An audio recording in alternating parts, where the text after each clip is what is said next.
Okey, hari ni saya nak sentuh dua kisah sahaja kalau sempat. Iaitu pertama daripada surah Al-Qasas.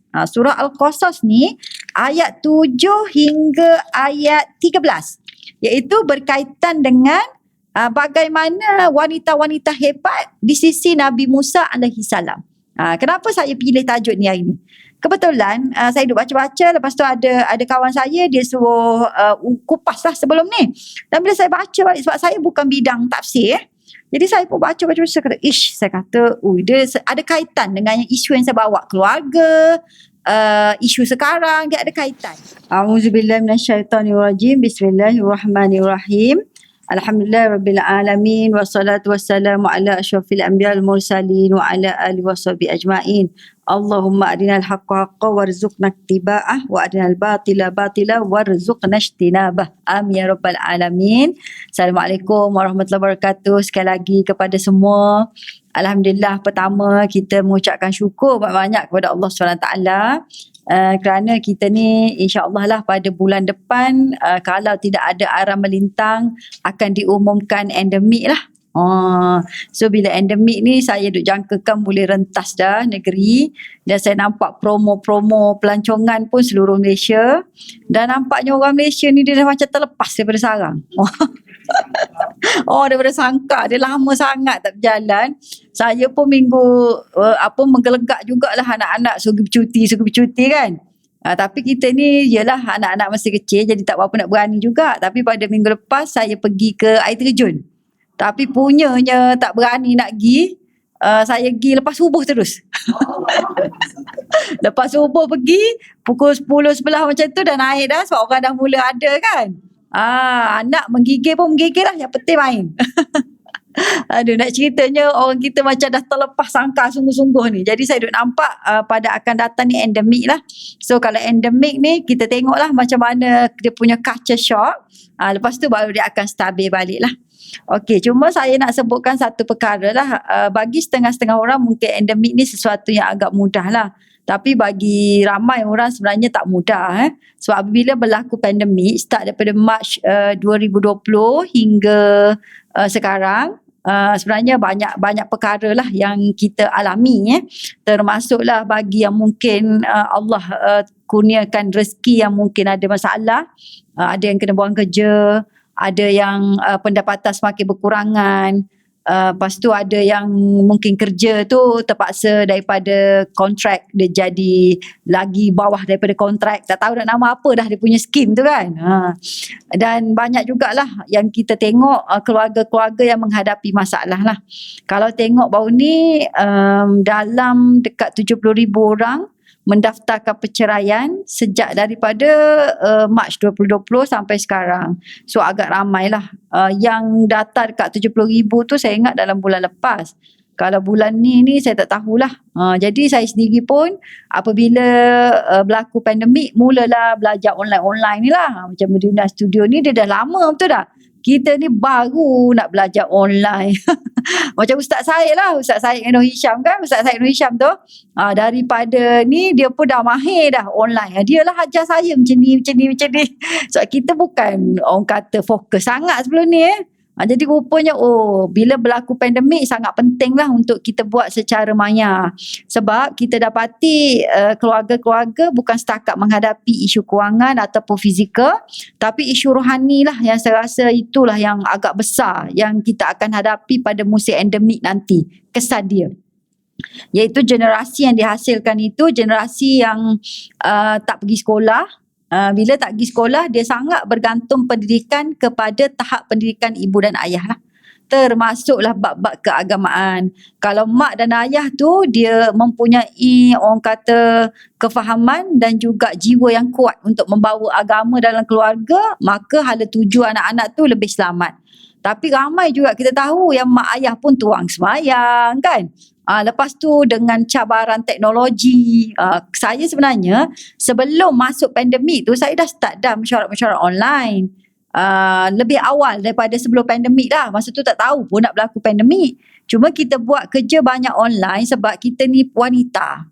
So wanita kita lebih selesa nak selesaikan kerja banyak-banyak. So kita banyak, kalau mesyuarat pun saya banyak guna ni lah ataupun komputer lah. sebelum pandemik lagi. So masa tu pun kita dah terasa dia punya bahang-bahang. Apabila kita banyak main benda ni, dia ada banyak juga sumber-sumber lain selain daripada yang baik-baik. Kan bila kita buka kan dia ada pop-up semua tu kan. Tu. Jadi bila masuk pandemik, kita dapati Malaysia ni dia macam terkejut budaya jugalah. Pada awal-awal pandemik tu, kita ni nombor 2 di Asia Tenggara. Kita nombor 1 di Asia Tenggara yang melayari web yang tidak sihat. Lepas tu yang terkini saya ingat dalam nombor 4 dah kita. Nombor 4 tu di dunia. Sebelum ni pada awal-awal tu nombor 2 di dunia. Maknanya bila kita ni Allah bagi kurnia, teknologi mungkin lebih daripada orang lain. Lepas tu mungkin kita ni duk bising dah kenapa internet tak okey setengah-setengah tempat kan. Tapi rupanya berbanding dengan tempat lain kita ni agak okey. Ada juga harga yang perlu dibayar. Iaitu benda-benda macam ni lah. Dan kita dapati isu-isu gejala sosial ni dia mula melanda yang melibatkan kita panggil gejala cyber lah kan. Terutama kita orang Islam, kita sangat concern lah tentang perkara-perkara ini. Sebab dia melibatkan akidah, melibatkan syariah, melibatkan akhlak. Dia bukan saja melibatkan orang muda sekarang. Daripada yang kecil, kanak-kanak yang dah reti buka ni, sampailah kepada yang tua juga. Sebab tu bila kita tengok dia punya Google Trend tu yang masuk ke dalam laman, saya sebutlah laman porno kan, termasuk daripada kanak-kanak sampai orang tua, bermula daripada pukul 11 malam sampai 5 pagi. Jadi maknanya dia buat apa dia orang ni kan. Lepas tu bila kita tengok ranking tu ada nombor pula peringkat dunia. Olimpik tak larat nak kejar. Tak nak kejar pingat ni tak terkejar-kejar. Jadi benda itu sebab tu saya nampak endemik ni kita sebagai masyarakat terutamanya yang faham Islam kena bekerja lebih kuat. Terutama tuan-tuan dan puan-puan lah yang mana datang masjid, yang memang tak sabar-sabar nak masuk masjid. Buka je kuliah, mari terus. Maknanya orang yang faham lah. Orang yang berusaha untuk memperbaiki keluarga. So sekarang kita tak boleh nak tengok keluarga kita saja, tapi kita dah kena tengok keluarga kita yang lebih besar dan masyarakat juga. Macam mana Masjid Falah ni nak buat sesuatu supaya masyarakat ni kita ada proses pemulihan dan bila dia masuk pandemik, endemik, hasil daripada pandemik tu kita boleh stabilkan balik lah dari sudut akidah, syariah dan akhlak. Sebab kalau akidah, syariah, akhlak ni tak boleh serahkan pada orang lain.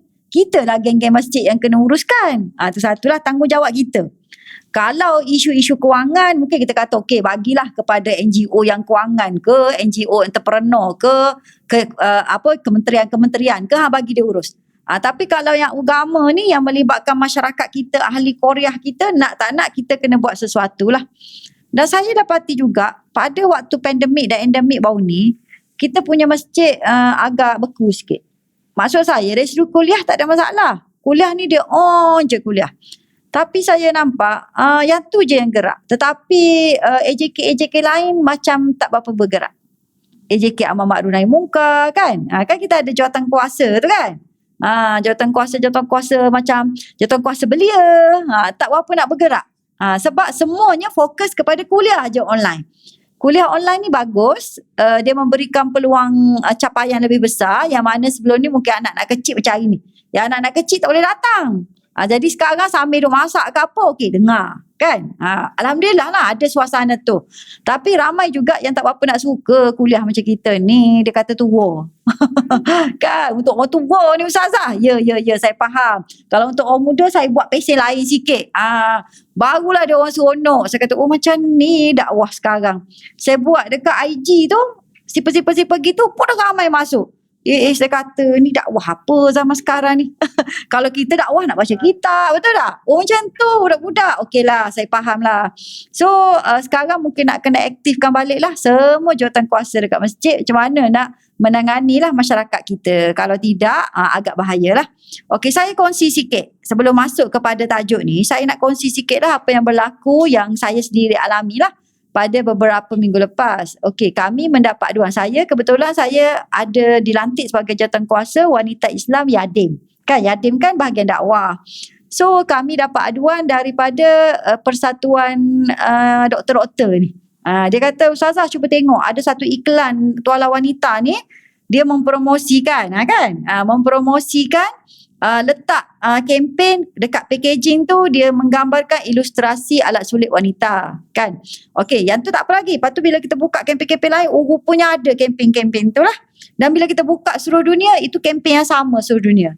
Cuma dia berbeza-beza cara masuk ke negara-negara lah. So Malaysia ni kita tak berbunyi suara lagi. Netizen dah bunyi banyak dah. Netizen dah hentam.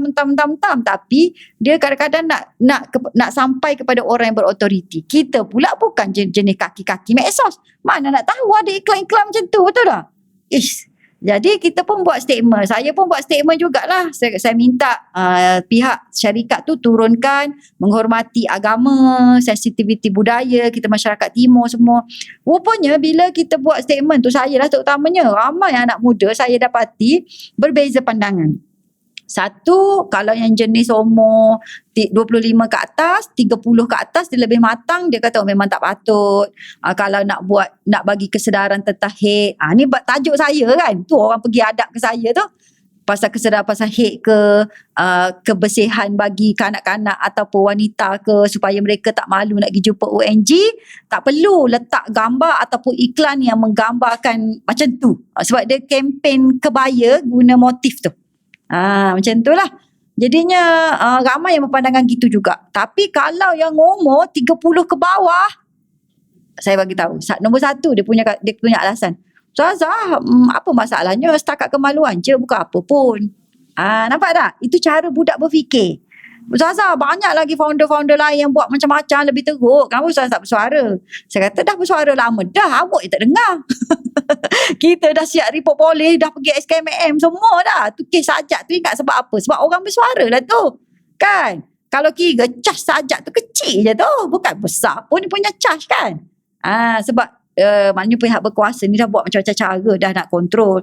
Tapi itu cara yang boleh. Itu pun dah lagi minta suaka politik, betul tak? Tapi ada sebab lain lah kenapa minta suaka politik tu. Wallahualam lah. Jadinya hujah-hujah dia orang tu saya baca, saya pun terkejut. Termasuklah orang-orang beragama juga. Maknanya dia kata, kenapa Ustazah ni setakat ni je, bukan ni pun lagi pun dekat packaging. Saya kata bukan kat packaging masalah dia, dekat iklan-iklan video. Cuba tengok video-video iklan, nak menggambarkan yang kita jangan takut dengan alat sulit kita. Jadi kalau apa-apa pun kita kena hargai dan kita kena berani pergi jumpa doktor. Saya kata, saya daripada kecil pun ajar macam tu juga. Kalau buat hate ni, alat sulit lebih lagi kebersihan-kebersihan, sebab nanti dia akan efek ibadat. Saya katakan. So maknanya termasuk orang agama pun dia kata tak apa Ustazah, dia bukan apa-apa pun. So nampak tak, pemikiran kita dah mula berubah dan dia sangat terpengaruh kepada siapa yang paling banyak bercakap dalam grup tu, dia akan ikut. Macam tu. Macam kita lah, viral kita pun tahu, kalau tak viral tahu tak? Tak tahu. So gitu masyarakat hari ini. Jadi saya pun bagi tahu jugalah dekat wartawan, sebenarnya awak semua ni bukan bertalaki ataupun baca buku lagi, baca surat khabar. Awak semua ni baca medsos. Itu yang fikir sekerak tu. Kita orang tua, kita dah lalu semua dah. Kita dah tahu dah bila awak macam ni, anak kita jadi macam mana. Sebab kita ni dah tua. Tapi dia tak perasan. Dia kata, dia kata mak-mak kita tak pernah cerita kat kita. Cikgu-cikgu kita tak pernah cerita. Saya pun kata, saya mak, saya pun Ustazah, saya cerita lama dah benda ni. Saya kata daripada sekolah. Saya rasa kalau awak tak belajar tu, awak dulu not pay attention. Dia dalam kelas tu, masa awak dah jam 4 dulu. Dia pun terfikir, maknanya terlampau bijak sangat, terlampau banyak silibus, tak tahu silibus mana nak pegang. Jadi inilah yang kita kena hadapi sekarang. Sebab tu saya pun untuk hari ni saya sukalah nak mengupas tentang influencer dalam Al-Quran. Sebab bila saya berlaku pandemik ni kan, saya start balik Quran balik, tengok balik. Sebab saya rasa bila kita terdedah kepada medsos, kita banyak terdedah kepada contoh-contoh yang kadang-kadang direka-reka, ataupun contoh yang kita nampak contoh impian. Dia kan tunjuk hidup macam tu, macam ni, nampak macam bagus. Tapi rupanya di luar tak pun. Rupanya for the purpose of nak buat content. Jadi saya kata, tak boleh jadi deh. Saya pun balik Al-Quran, so saya dapati banyak sangat dalam Al-Quran ni influencer-influencer yang dah bagus. Tetapi orang kata ketinggalan. Dan dikupas mungkin dalam bentuk yang tidak baru. Menyebabkan budak-budak tak suka, dan kita nak cerita pada anak kita pun, Kita tak tahu nak cerita apa sebab kita telah hari-hari pergi kuliah kan, tak tahu nak cerita apa. Lepas ni saya selalu sebut kan, datang kuliah balik cerita terus. Okey, hari ni saya nak sentuh 2 kisah sahaja kalau sempat, iaitu pertama daripada surah Al-Qasas.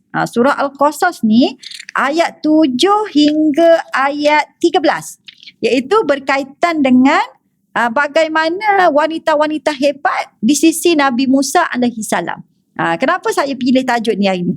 Kebetulan saya duduk baca-baca, lepas tu ada kawan saya, dia suruh kupas lah sebelum ni.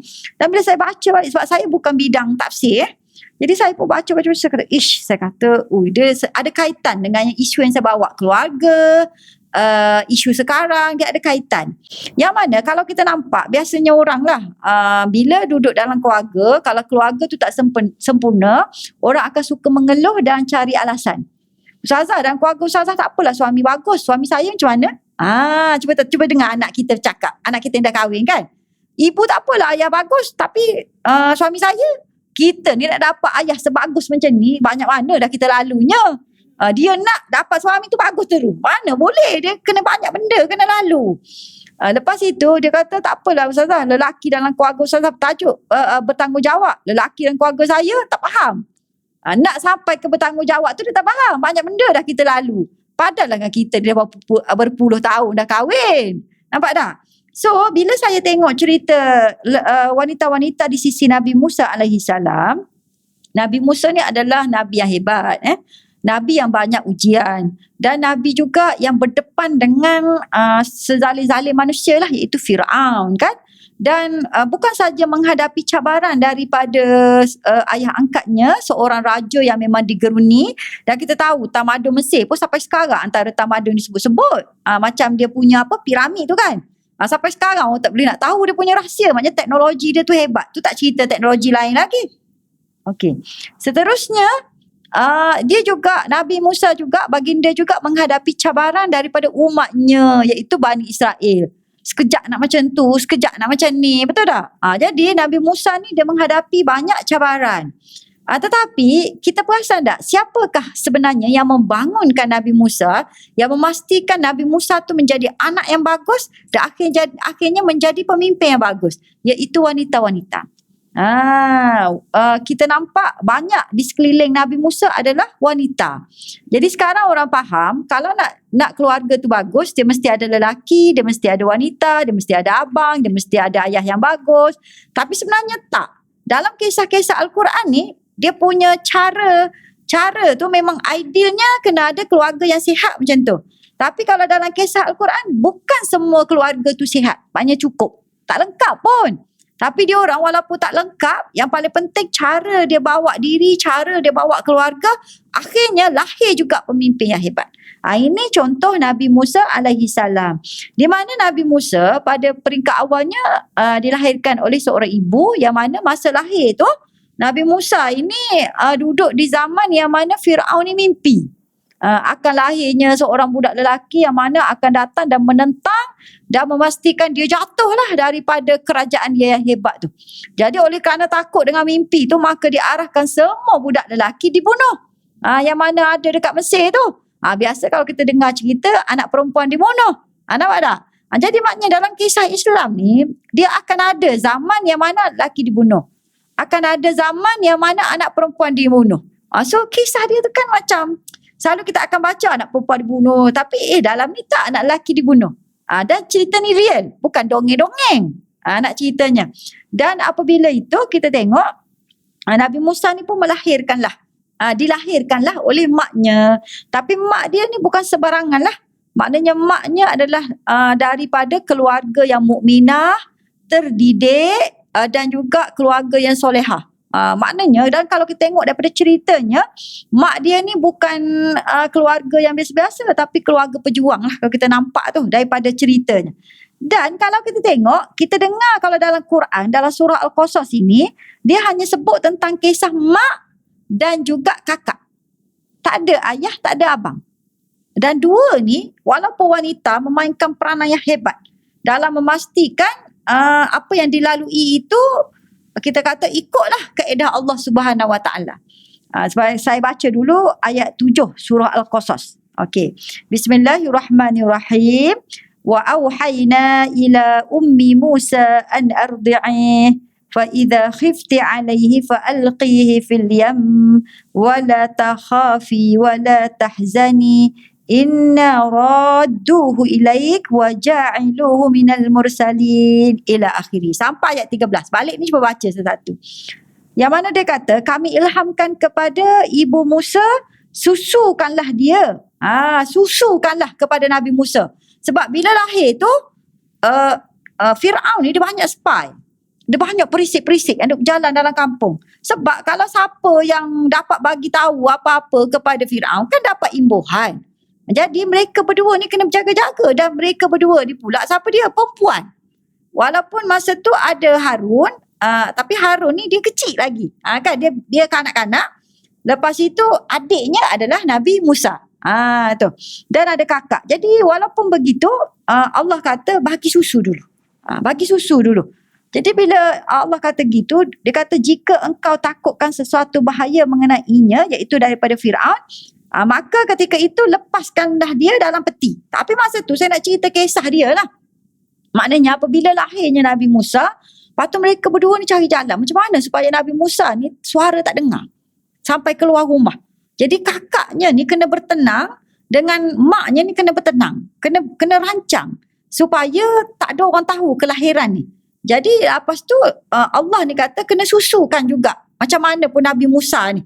Jadi supaya tak menangis, maka disusukan. Tapi di sini ulama bagi hikmah kepada kita, sebenarnya seorang ibu ni kok mana pun kalau nak proses yang panjang dalam kita kata tarbiyah anak-anak, susu ibu tu penting. Maknanya dalam saat genting ni, biasa kita kalau genting-genting ni susu tak keluar. Betul tak? Siapa stres, ni mesti dah lama biasa dah. Lepas tu terlupa dah, macam mana nyusu? Lupa habis dah semua. Jadinya saat-saat stres tu kita susu ni susah. Lepas tu kita nak bagi pula kita lagi stres. Betul tak? Tapi nak cerita dalam keadaan ini, Mak Musa ni dia dengar. Kan? Maka Mak Musa ni maka diberilah kepada Nabi Musa ini susu.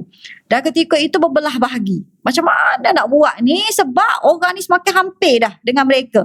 Maka ketika itu diilhamlah supaya diletakkan dalam peti dan dihanyutkan ke sungai. Kan?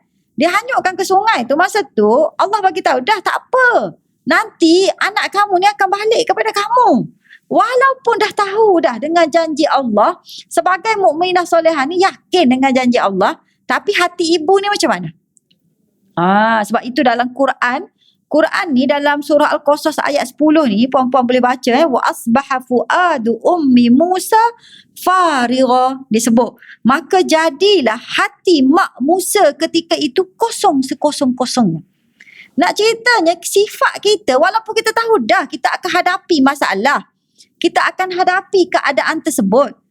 Kita dah dengar dah orang cerita pandemik ni macam ni. Suami balik kata okey kita sekarang dah kena jimat cemak sebab mungkin kerja kita macam ni. Dah tahu dah. Tapi semasa lalu proses, tabiat manusia ni dia akan muncul. Dan kalau kita tak mengawalnya, maka dia akan jadi negatif walaupun dah tahu jawapannya macam mana. Contohnya macam ni. Manusia ni lahir ke bumi, dia dah janji dengan Allah SWT akan kembali ke akhirat menghadap Allah balik. Tapi masa duduk di bumi ni, dia jadi apa dia? Sifat manusia timbul. Sukakan nafsu tu kan. Jadi apa berlaku? Galiklah seronok. Bukan tak tahu nak mati, tahu. Tapi lambat lagi lah. Sekarang umur 60, dia kata 70 mati. Lambat lagi, bukan. Yang penting bukan esok. Kita kata kan. Jadi kita pun galik. Jadi nak ceritanya manusia ni, dia dah tahu, dah destinasi.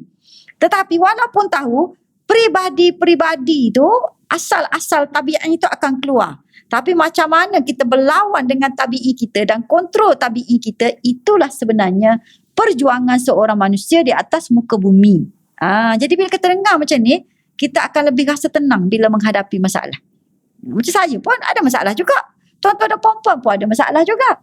Tapi bila kita fikir, tak apa. Kita ni dalam pandemik, sekejap lagi tak apa. Mungkin 2 tahun lagi akan selesai. Tak apa. Relax. Kita bukan kali pertama hadapi masalah kan. Akan ada juga tempohnya bila kita akan selesai. Tapi kalau kita tak sempat usaha sehari endemik, mati dulu. Mati lagi selesai banyak masalah. Cuma tak sesak masalah kita dengan Allah ni pula. Takut nak mati, betul tak? Tapi kalau mati sesak masalah atas muka bumi ni. Orang akan fikirlah macam mana nak selesaikan hutang kita, apa orang akan fikir. Anak kita ni Allah pandailah susun. Tetapi banyak sesak dah. Tapi hak dengan Tuhan, tu hak kita takut tu yang kita tak nak balik tu. Kan? Jadinya sebenarnya dia tahu dah destinasi. Tapi perangai manusia ni akan berbunyi dan ketika itulah syaitan-syaitan ni akan menguji kita dan akan cuba menggunakan kelemahan dan sifat manusia untuk menguji kita dengan lebih teruk dan yang paling penting untuk kita ni sesak. Dan kalau boleh dalam sesak tu kita mati. Itulah kejayaan terbesar bagi musuh-musuh Allah Subhanahu Wa Taala. Nampak tak kan? Dan ketika itu disebutlah masa tu hati mak Musa ni farigha. Sekosong-kosongnya. Maknanya kalau kita kata okey kita diuji dengan kehilangan anak, rupanya mak Musa ni sudah diuji. Dan kisah Nabi Musa ni dia sama dengan kisah Nabi siapa dia yang juga kehilangan anak? Nabi Yaakob, Nabi Ibrahim. Nabi Ibrahim ni tak apa, ada bini duk jaga. Ada kisah dia lain sikit. Dan dia mungkin setahun sekali pergi tengok anak dia kan. Sehinggalah terbukanya kota Mekah. Tapi Nabi Yaakob anak tak tahu ke mana. Kan? Nabi Yaakob. Maknanya Nabi-Nabi inilah yang paling banyak menghadapi ujian. Sebab tu ramai orang telefon saya, Ustazah saya tak tahan dah dengan ujian. Saya tak tahan, saya fikir dia suicidal thought. Saya rasa saya nak habiskan hidup saya. Tapi itu ramai sampai ni Subang ada kes USJ satu budak. Mak dia nak bercerai. Lepas tu dia telefon kat anak saya, duk fikir nak bunuh diri. Jadi saya kata masa tu kita ni kan, saya kata mai saya nak pergi tengok. Dia tak bagi tengok. Dia takut budak kan. Saya kata ginilah pergi segera nak macam mana kan. Saya kata tak apa. Biar saya cakap, saya pun bagi tahulah gini-gini kaedah dia. Dia kata bagi saya cakap dengan mak, dia tak bagi. Budak kan, nak pergi rumah tak bagi. Saya kata okey, saya kata cakap dengan mak nak pergi kecemasan. Sebab kalau ada pemikiran macam tu dia kena pergi kecemasan segera. Bila kecemasan dia akan selalulah kepada psikiatrik. Nak cerita ni USJ.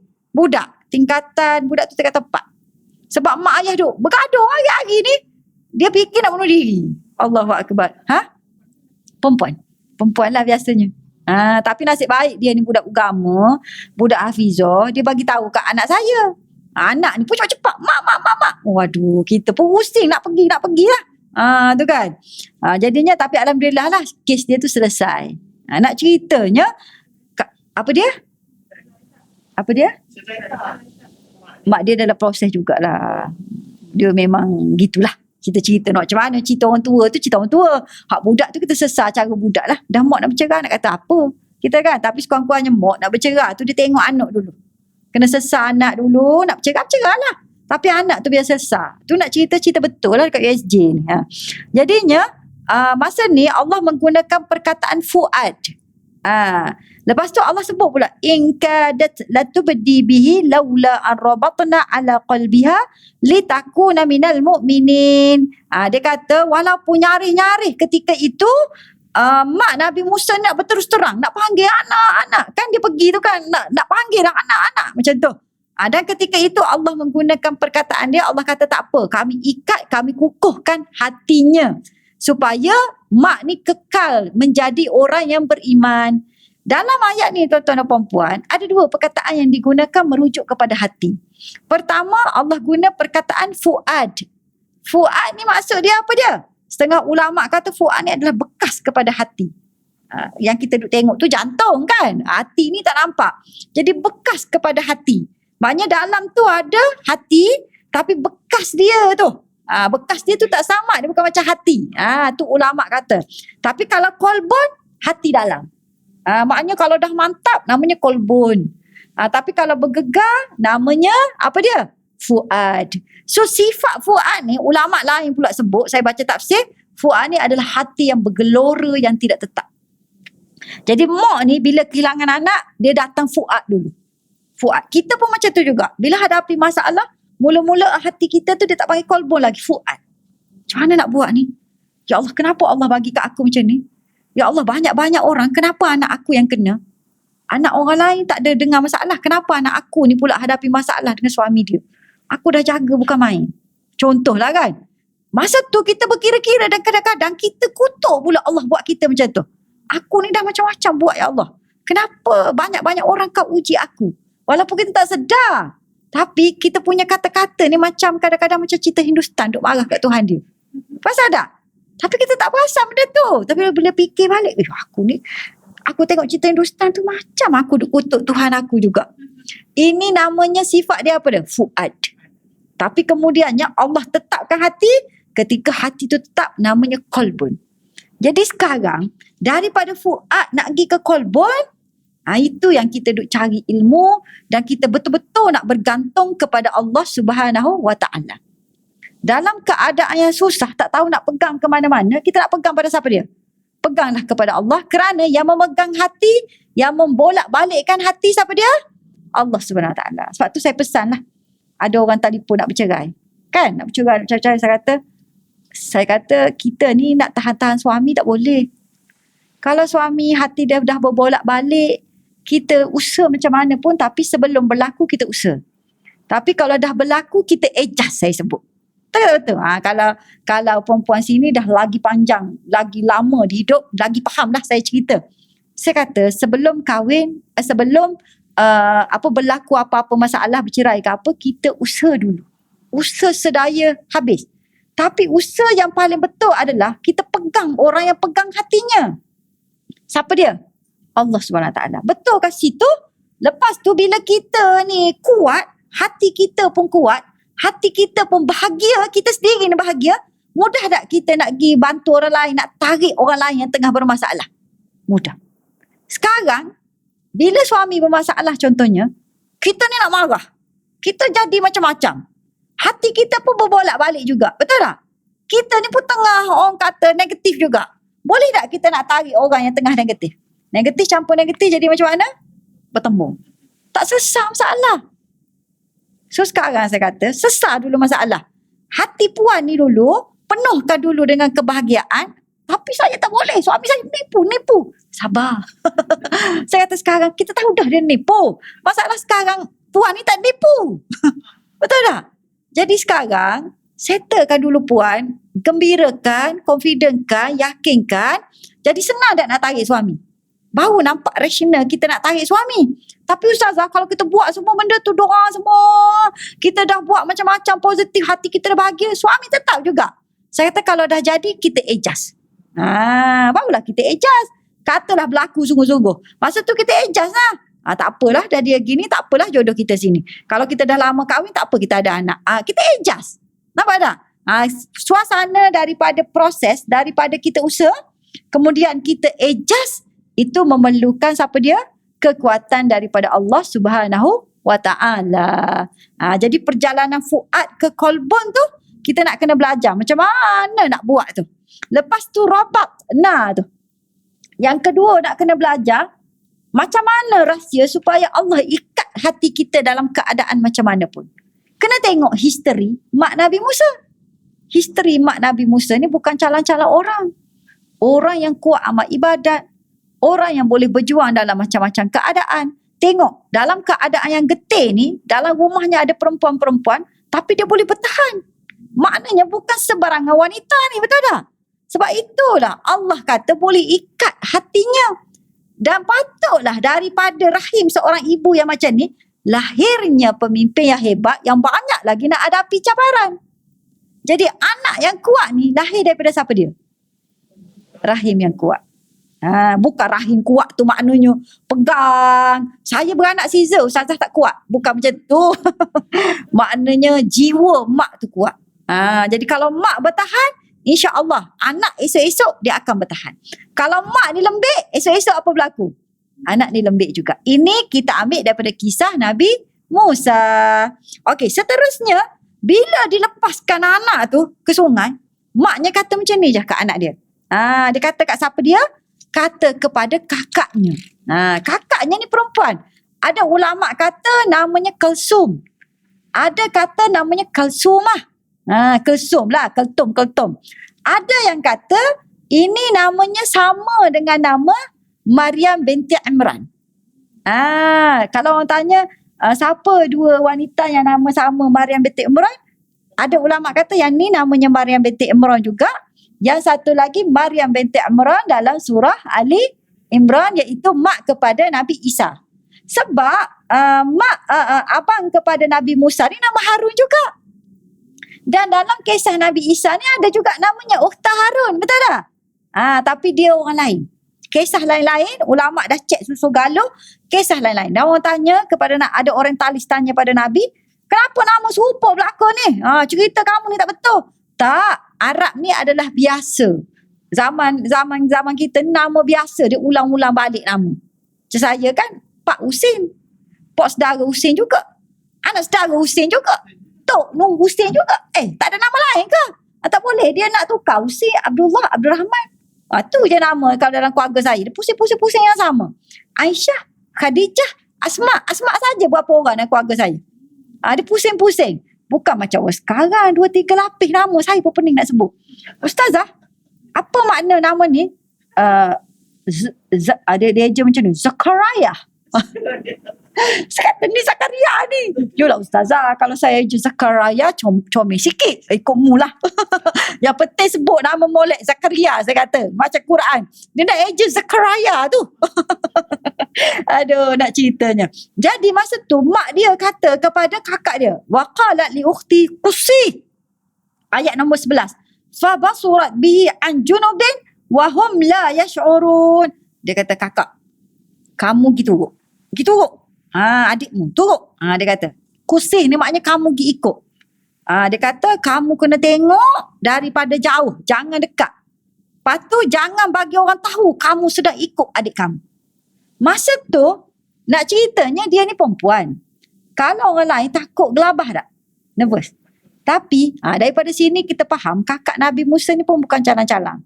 Iaitu pertama, dia ada sifat keberanian.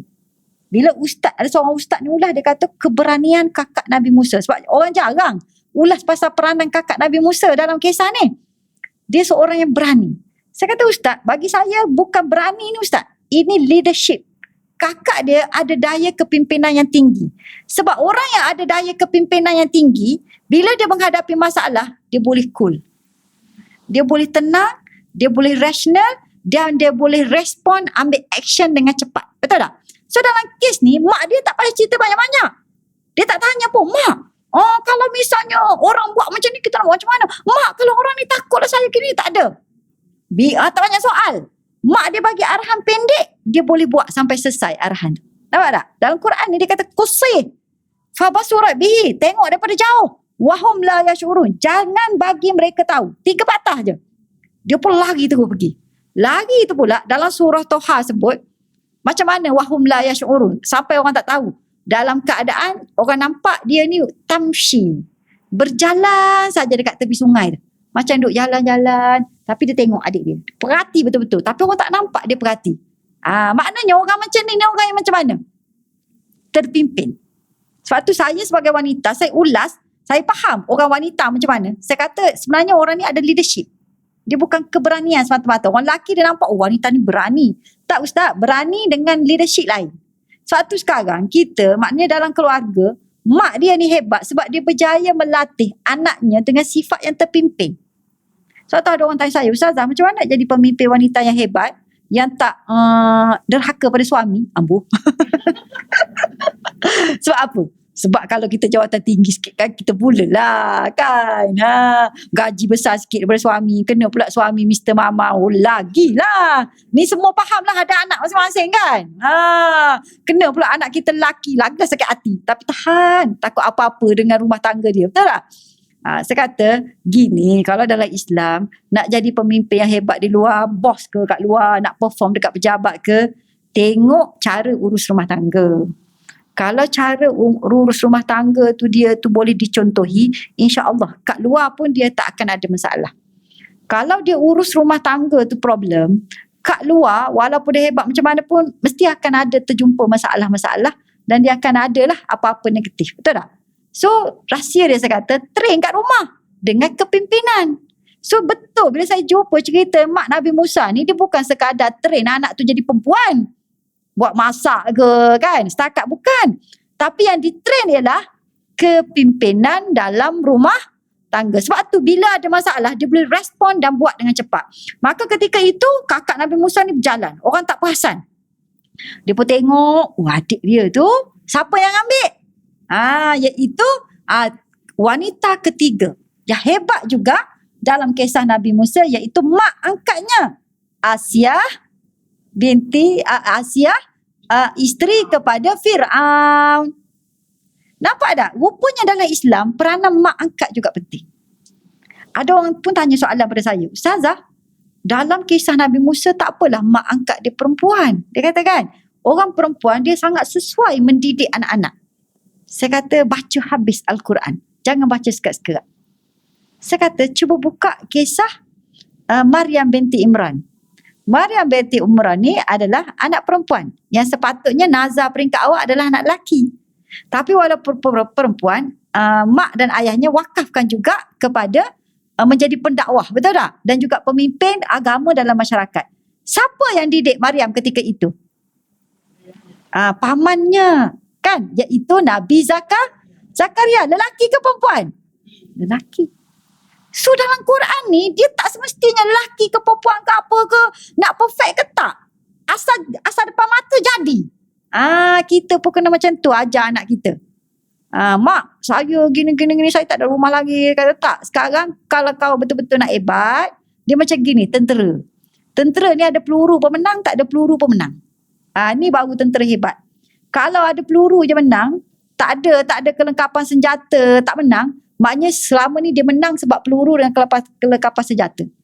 Tapi kalau dalam keadaan apa pun dia boleh menang, ataupun kalau kalah pun kalah dengan bergaya, maknanya orang ni hebat. So anak ni macam mana nak kena, anak kita ni rahsia nak kena didik sampai macam ni, macam mana nak buat ni? Ni kita kena pakat fikirlah masing-masing. Okey, jadi peranan mak angkat dia pun penting rupanya. Macam saya cerita tadi, pamannya kan Nabi Zakaria. Kalau Nabi Musa, ada pak saudaranya Abu Talib, ada mak susuannya. So dalam Islam ni, bila nak bina anak, bukan setakat mak, ayah, datuk, nenek saja. Tetapi siapa sekeliling mak-mak angkat dan tok-tok angkatnya, siapa? Sebab tu dulu, kalau kita tengok budak, kalau dia baik dengan orang tua di kampung, biasanya budak tu baik ke tak baik? Baik. Dia akan jadi lemah lembut, dia akan, orang kata kalau dia berjalan tu tergetik tergening, sopan santun. Betul tak? Sebab dia berkawan dengan orang tua. Tapi orang tua tu tak semestinya tok dia. Siapa dia? Kadang-kadang tok sebelah rumah. Sebab tu sekarang, macam mana kita nak jadi orang yang inspire macam ni? Sebab tu saya kata, kalau saya jumpa budak-budak pun, kalau saya ngajar contohnya kat budak-budak, kadang-kadang budak-budak tak faham pun saya bercakap. Sebab saya kan bercakap dengan orang umum macam ni. Bila cakap dengan budak, budak tak faham saya bercakap. Saya kata tak apa dik, dengar dulu, dengar. Saya ni dah lama hidup ni. Taklah lama mana macam tu. Saya kata dengar dulu. Nanti saya kata 5 tahun lagi, adik akan faham saya cakap apa dia. Betul. Masa tu kalau adik mari ada masalah, cari saya. Lepas 5 tahun dia main cari. Betul lah Ustazah cakap dulu, saya dengar satu. Sekarang baru saya faham Ustazah cakap apa dia. Rupanya saya kata, kalau dululah saya berak mulut malah nak cakap, saya rasa berdosa saya. Satu lagi pengajaran yang saya dapat ialah, selepas saya banyak menjaga mu'alaf, kat sini ramai mu'alaf kan? Ada ustaz, imam yang jaga mu'alaf-mu'alaf kan? Saya belajar daripada mu'alaf-mu'alaf ini. Mereka semua rata-rata kesal. Dia kata orang Islam tak pernah nak cerita tentang kebaikan Islam ke, apa-apa pasal fiqah ke, pasal hate pun tak cerita. Dia kata, alah agama dia mana cerita detail pasal hate kan? Benda-benda simple pun tak cerita. Itulah yang saya kesalkan sekali. Kalaulah ada orang bagi tahu saya awal, mungkin saya akan terfikir, mungkin saya akan kenal Allah lebih awal. Sejak daripada hari itu, saya tak berak mulut dah. Sebab dah jumpa banyak anak murid. So sekarang, jadilah nenek yang tidak berak mulut. Nenek belaka ni kat sini Ada lagi yang tak jadi nenek ni? Saya rasa hampir semua ni kat depan ni, adik kita ni tak lagi lah. Kan? Saya rasa semua ni hampir jadi nenek lah. Saya pun, anak saya pun dah 18. Sekejap lagi aku kata tak lama ibu ni nenek lah ni. Kan? 18, lagi 5 tahun. Mungkin 6 tahun lagi cucu dah lah. Betul tak? Biar jodoh cepat sikit kan? Jadi saya kata, tak lama nenek lah. Maknanya nenek zaman sekarang ni kena jadi macam nenek dulu jugalah. Cuma dalam bentuk sekarang. Nenek ni tak boleh berak mulut. Tapi tak payah beletir banyak-banyak. Tapi bercakap banyak tak apa, biar bernas. Tak pandai cakap, tulis. Tulis tak banyak tak apa. Tapi tulis, biar bermanfaat. Tak reti nak tulis, tunjuk. Tak payah tunjuk banyak tak apa. Tapi ada satu benda yang kita buat yang orang ingat kita dan orang tu dia boleh pegang. Cukup lah. Betul tak? Contohnya lah kita nak keluar rumah, mesti kita akan bagi makan kat kucing contohnya. Bagi makan, tak kira lah kucing mana. Bagi makan. Budak ni dia tengok tau. Kadang-kadang budak kecil yang duk berlari kan. Sekarang kan musim ni, walaupun dia belajar pilihan kat rumah, kat luar main bersikap juga kan. Dia pun kata, kita kata, adik nak pergi mana? Saya suka panggil adik. Nak bagi nampak muda kan. Kalau panggil cucu kan payah pula. Saya panggil adik, semua adik. Adik nak pergi mana? Kata, nak pergi Padang. Jadi kita tegur sekali, dia tak ingat. Tegur 3 kali, dia ingat tak kita? Makcik tu lah yang suka tegur dia. Makcik tu bagus. Kalau dia keluar rumah, dia mesti bagi makan kucing. Dia akan ingat tak sampai tua? Bila dia tua-tua, dia pun ingat. Dulu ada makcik ni, patutlah dia bagus. Aku ingat makcik ni. Tak ingat nama, tapi dia tegur aku. Tapi dia mesti bagi makan kucing. Nampak tak? Benda tu kena buat sekarang.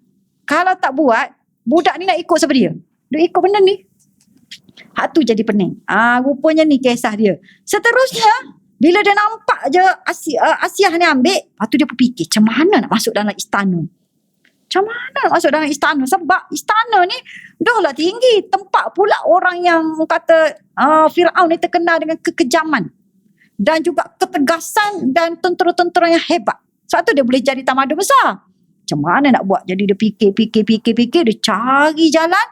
Lepas tu dia dengar dekat dalam istana mak Nabi Musa ni. Ni nak cerita Asiah. Asiah pun hebat juga.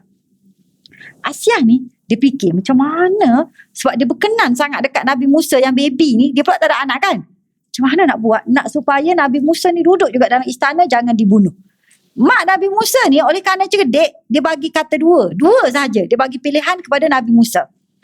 Kepada Firaun. Firaun pula memang dah tergoda dengan kecantikan isterinya sebab dia ambil Asiah ni pun sebab cantik. Dan juga wanita yang baik, penuh dengan kebajikan. Dan bila Asiah tak nak kahwin dengan Firaun, Firaun kata kalau kamu tak kahwin dengan aku akan bunuh seluruh keluarga kamu. Dia kena kahwin. Bila kahwin, maka kecantikan itu sangat dipuja lah oleh Firaun. Jadi dia gunakanlah sifatnya sebagai seorang wanita dan isteri, dia bagi kata dua. Kita ni kena guna kecantikan kita untuk bukan tundukkan suami supaya dia tak cari orang lain. Tundukkan suami supaya terus kuat beribadat kepada Allah.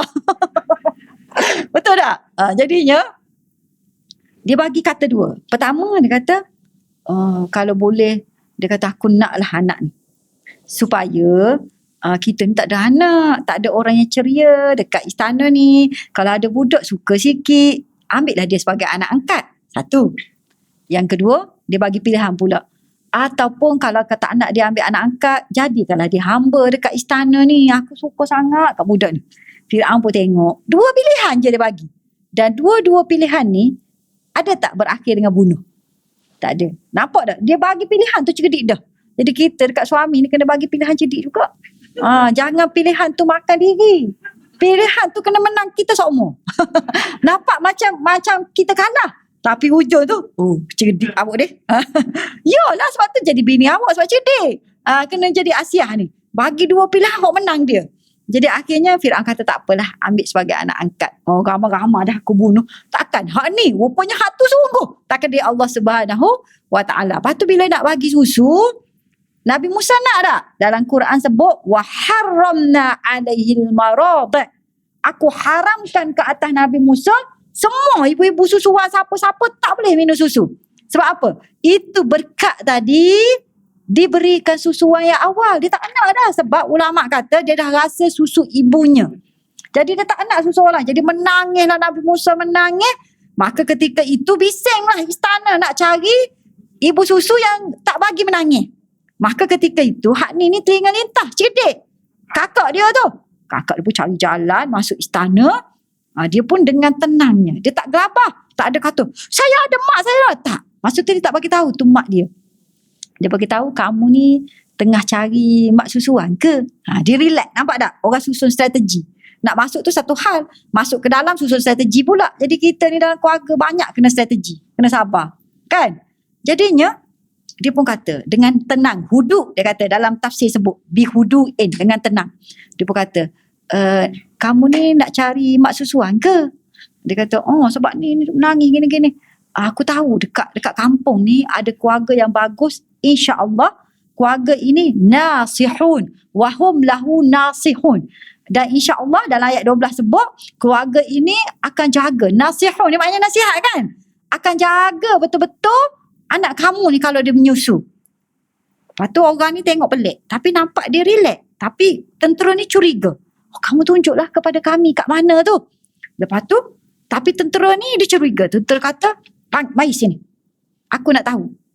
Kamu ni sebab apa yang kamu beria sangat nak bagi keluarga ni menyusukan? Dia pun masa tu, macam mana nak buat? Kalau tidak mati kena bunuh ni. Tapi dia relax. Tu saya kata terpimpin budak perempuan ni. Walaupun tak pernah diuji tapi dia sekali kena dia terpimpin. Dia pun kata, bukan apa. Dia kata keluarga ni suka kerana dua perkara. Pertama, dia suka kalau misalnya bantu Fir'aun puji. Dia nak berbakti kepada Fir'aun. Sukalah tentera. Oh, maknanya orang kita ni. Maknanya dia ni nak puji Fir'aun ni. Nak jaga Fir'aun ni. Bukan musuh ni. Oh, pandai kecek. Yang kedua, dia kata sebenarnya keluarlah juga. Tak ada bahasa. Tu bahasa paling tepat. Kecek. Kan? Jadi yang kedua dia kata, orang ni sebenarnya dia nak imbuhan, ganjaran. Jadi nampak tak? Yang kedua mata duitan. Oh, dia kata, takkan orang macam ni kan? Okey, tak apalah. Buat mari tu. Bila diberi susuan, maka mak dia tahu dah. Tu anak dia. Kakaknya tahu dah. Dua-dua relax buat tak tahu. Lepas tu, beri susu tu Nabi Musa. Of course lah tu mak dia. Maka minumlah susu. Lepas tu, Asiah pun katalah dekat mak Nabi Musa. Dia kata, wahai, nama dia tak sebut dalam ni. Katalah, wahai ibu. Dia kata, boleh tak kamu duduk dalam istana, kerja dengan kita orang, kerja nyusu je. Tapi masa tu, mak dia cerdik. Mak dia kata gini, saya ni ada anak, ada keluarga, ada rumah tangga. Jadi saya ni nak kena duduk kat rumah. Boleh tak saya nak bawa baby ni balik ke rumah, saya nyusu kat rumah, saya jaga kat rumah.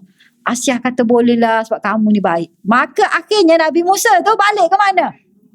Balik ke rumah. Tapi hikmah daripada mereka ni bertahan apa dia? Keluarga Nabi Musa ni jadi rapat dengan istana. Sehingga kan disebutkan dalam tafsir dan dalam ayat Quran seterusnya, Harun tu, iaitu abang kepada Nabi Musa tu pun, kerana rapat dengan istana, dia angkat jadi orang besar juga dekat istana. Apa-apa tu, maknanya nak sampai ke peringkat dia rapat dengan istana dan sebagainya tu kena lalu banyak mana tu. Dan nak ceritanya mak dengan kakak dia tu sembunyikan bahawasanya mereka ni adalah keluarga sampailah besar. Kalau kita ni gatal mulut, dah lah baik dah dengan istana, mesti kita bocorkan rahsia. Kan? Ada kan kisah isteri Nabi yang bocor rahsia? Kisah Nabi mana? Isteri Nabi yang bocorkan rahsia. Kisah Nabi mana? Nabi Lut lah. Betul tak? Nabi Lut kan datang malaikat yang berupa perawan yang cantik. Cantik, handsome. Kan dalam Quran ni sebut cantik. Yang handsome. Lepas tu kata dia jangan bagi tahu siapa. Siapa yang pergi bocor rahsia? Isteri. Jadi kalau nak cerita bab bocor-bocor ni, bukan kita je bocor rahsia, tapi Nabi pun boleh bocor. Tapi mak Musa dengan kakak Musa ni bertahan tak rahsia? Bertahan.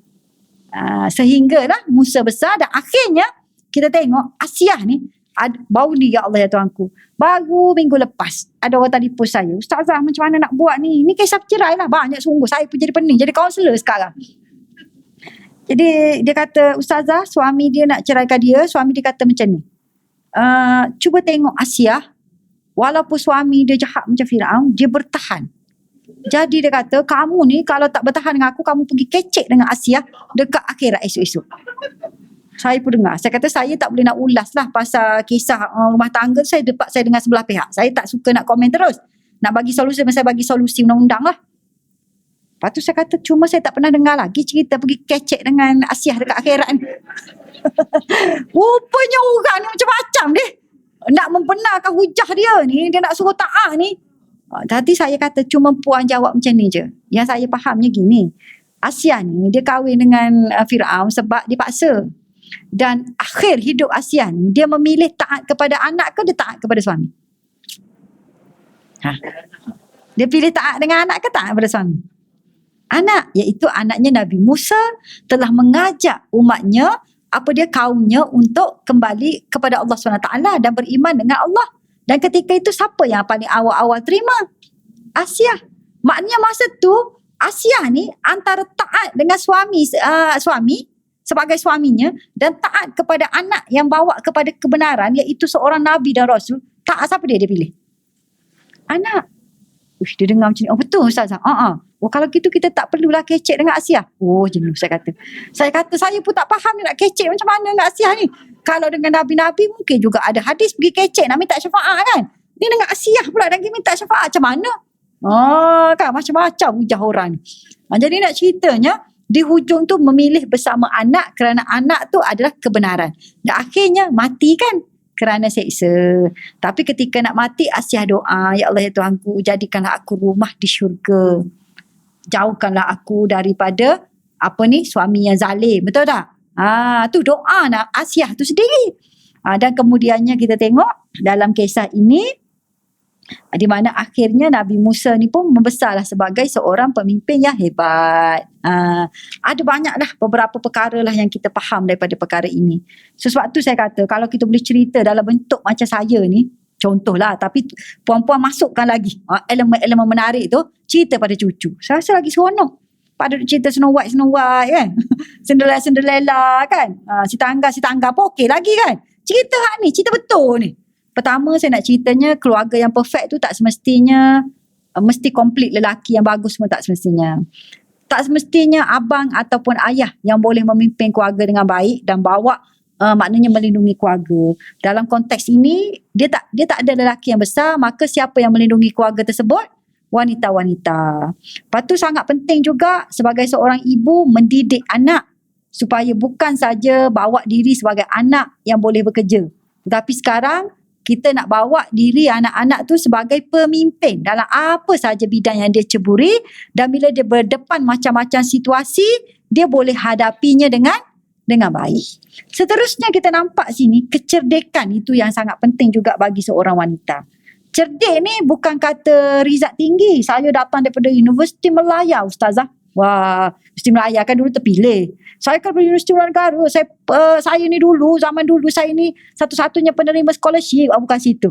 Cerdik ni sini maksudnya, saya selalu bagi tahu pada tuan-tuan dan puan-puan, seorang ibu kena kreatif, kena inovatif, kena kuat usaha, jangan mudah kecewa, jangan putus asa. Sampai bila? Sampailah meninggal dunia. Untuk apa dia?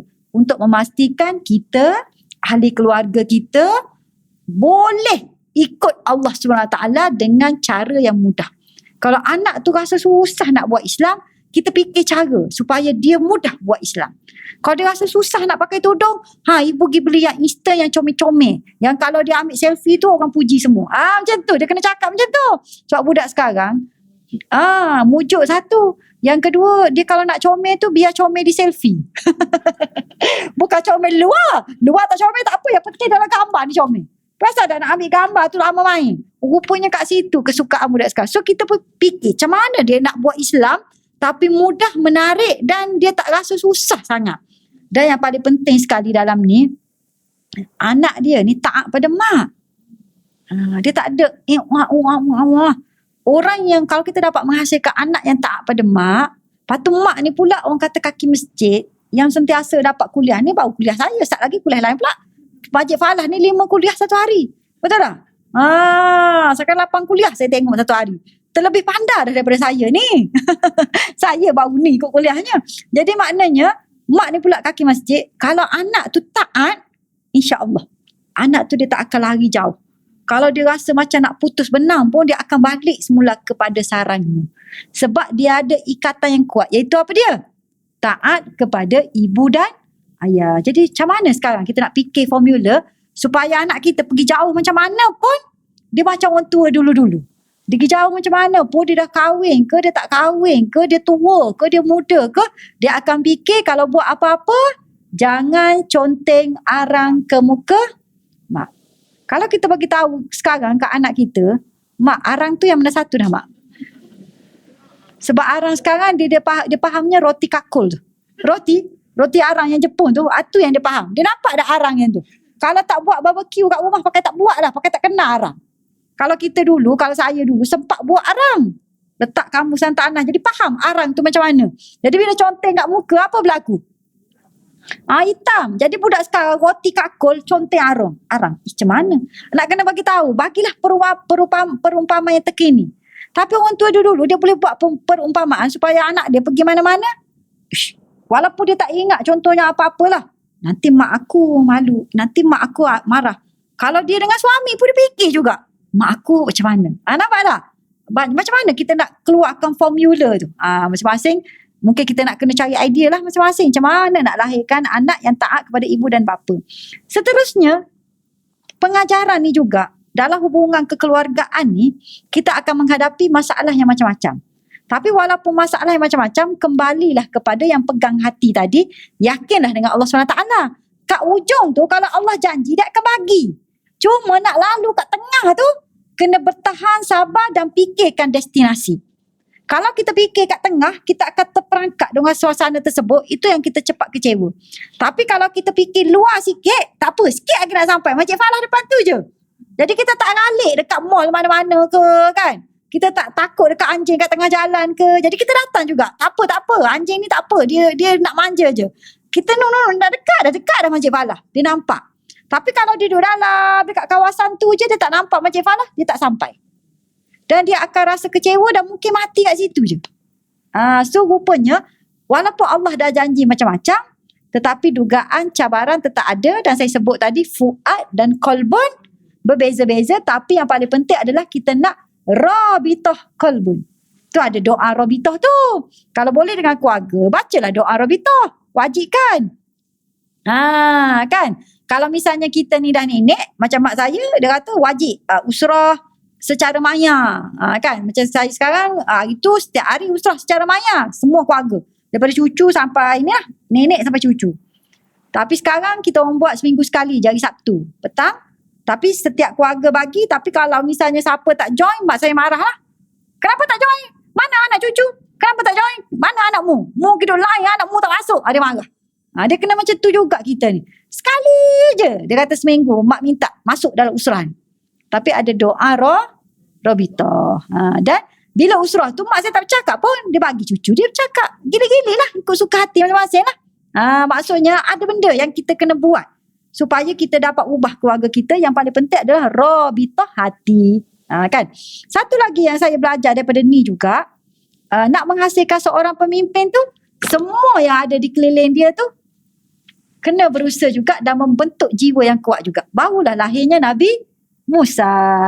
Dan peranannya bukan terhad pada mak keluarga saja, tapi rupanya mak angkat pun mempunyai peranan yang besar kerana air tangan yang membentuk bi'ah dia tu. Suasana dia tu akhirnya menjadi orang yang kuat pada masa akan datang. So anak kita tengok. Selain daripada kita, siapa lagi yang mempengaruhi anak kita? Wartawan. Kawan. Okey, kawan yang macam mana?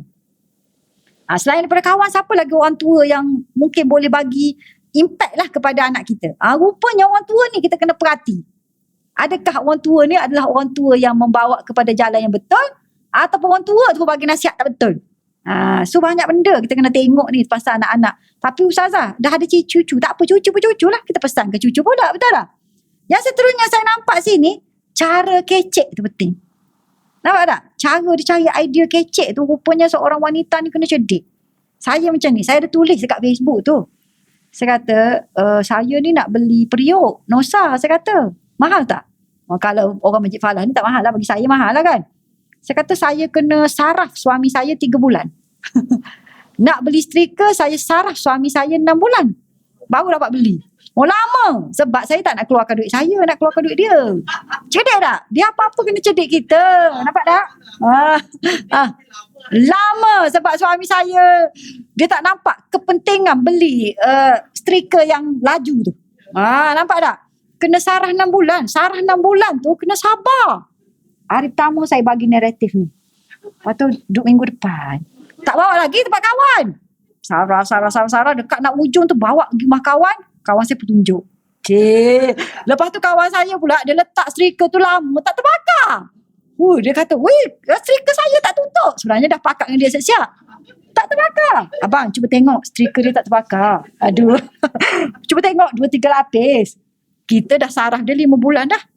Akhirnya dapat dah beli. Tak payah keluar duit saya. Nak ceritanya dalam rumah tangga macam tu tak? Kena sabar dan kena ada politik dia. Bukan politik kat luar je pening. Politik rumah tangga kita pun kena cerdik. Jadi saya bagi tahulah dekat orang muda. Saya kata kena sabar. Kalau nak suruh suami tu bertanggungjawab, kan? Dia ada banyak step-step. Akhirnya suami tu insya-Allah akan jadi bertanggungjawab. Tapi kalau kita bagi tahu, abang, kenapa abang ni tak bertanggungjawab? Kita kata macam itulah dekat dia kan. Kenapa abang ni tak bertanggungjawab? Gini terus. Tambah pula ada masalah duit. Saya kata sabar. Tengok saya nak beli setrika pun 6 bulan. Kalau nak ubah yang bertanggungjawab, orang rasa berapa tahun? Betul tak? Berapa tahun? Ustazah, saya tak boleh sabar. Dia kan lelaki, dia kena tahu. Saya kata itulah kemanisan dalam rumah tangga. Ustazah, bukan kemanisan, kepahitan dia kata. Saya kata ni lah awak, saya kata. Kita anggap benda ni manis tau. Sebab kita seronok. Akhir sekali ujung tu, suami pun ikut kita. Dapat beli setrika. Wah, happy. Memanjang suka. Betul tak? Kita fikirkan saat kita nak senyum tu. Tapi kita akan nampak lah kemanisan. Tapi kalau pahit, tak ada bertanggungjawab. Cerai dulu. Betul tak betul? Banyak ibrah daripada Al-Quran. Jadi saya rasa sampai situ dulu. Tadi saya ada edarkan satu tu, sebenarnya saya tengah nak siapkan bumbung rumah OKU. Kalau ada siapa yang ada rezeki, saya nak cari lebih kurang 3,000 je lagi. Yang saya dah bagi dah 10,000 lebih. Dia OKU ni keluarga OKU. Mak ayah OKU. OKU Lembam. Lepas tu anak semua OKU 4 orang. Jadi ayah dah meninggal. Jadi anak yatim OKU. Mak pula orang kahwin, ambil awak pergi. Sebab dia OKU kan.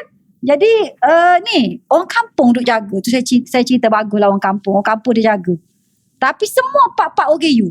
Jadi ada sekarang yang perempuan tu kita pusing, dia tak ada bilik air. Jadi kita orang buat bilik air, dapur. Tapi sekarang tinggal bumbung. Siapa yang nak bagi, telefon saya. Ada sikit lagi bumbung je tinggal. Lepas tu budak yang buat tu budak UiTM. Sambil-sambil dia lepas belajar tu dia tolong buat rumah. Okey lah, kos pun murah lah. Buat rumah dalam 13,000, murah lah, betul tak? Zaman sekarang kalau tempat kita tak dapat dah. Kan? Lepas tu satu lagi saya tengah nak bagi laptop lah kepada budak yang tengah belajar. Siapa ada yang nak, bagi tahulah kat saya. Wallahu a'lam bissawab. Jadi kalau siapa ada anak-anak nak join saya punya webinar tu pun boleh juga. Webinar tu terutamanya kita buat online. Sebab satunya daripada pandemik hari tu, kita buat online. Lepas tu orang muda dia lebih suka online lah. Itu saja, wallahu a'lam bissawab. InsyaAllah ada rezeki kita sambung dengan influencer yang lain. Ada banyak lagi influencer saya susun ni. Ni baru satu influencer, InsyaAllah. Jadi kita tutup dulu dengan surah As dan tasbih kafarah.